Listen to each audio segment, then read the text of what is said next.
which he leaves to Kappus to read for himself, as well as things he chooses to bring up on his own, such as his feminist discussion of women's identity. Rilke's message is the same whether or not we read Kappus's letters, but with the full correspondence, it is much easier to see Rilke's priorities, what he thinks is important, and how he thinks it will speak to his reader. Rilke's emphasis on solitude in Letters to a Young Poet has also been easy to overplay.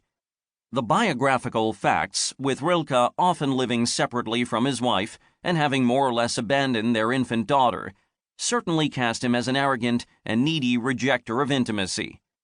But what will be interesting to today's generation, I feel, is how Rilke's advice to Kappus addresses the interplay between inner and outer, between going into oneself and achieving a more intimate contact with the outside world and other people.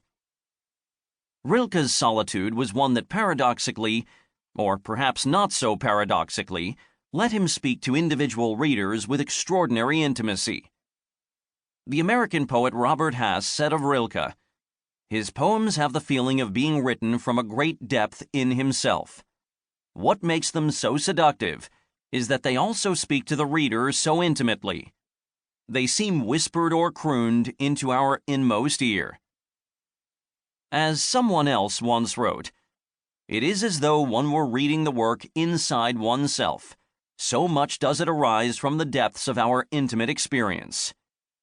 Except that was Marcel Proust, giving a perfect description of his own writing, except he was actually describing Henry David Thoreau's Walden, whose voice Proust found so remarkable that at one point he considered translating Walden into French. Walden by Proust. Imagine. All three of these writers were deeply indebted to Ralph Waldo Emerson. Thoreau personally. Proust's first book quotes Emerson many times and is overwhelmed by his influence. Rilke got his Emerson largely through Nietzsche, also very much an Emerson disciple in his early writings. Rilkean solitude is as complex and ultimately social as the self-reliance championed by Emerson. In an urban, industrial world seeming to lack satisfactory religious answers to the ultimate questions, all these figures felt the need to look within themselves for forces and truths that could connect them to other people. They found spaces to retreat to, a cabin in the Massachusetts woods, a cork-lined room in Paris, or the more abstract vastness Rilke describes so often in these letters. And they did so, yes, to avoid other people, but also to reach them. As Rilke argues in Letter 8, what seems to impinge from without actually emerges from within. His concern with how to do artistic work and his focus on solitude, the two main centers of gravity in earlier readings of the Letters to a Young Poet, are linked by an even more central piece of advice: that the young poet wait. From the very beginning, what Rilke praises is quiet, hidden beginnings. In Letter 4, he tells Kappus, "Don't look for the answers now. They cannot be given to you yet, because you cannot yet live them."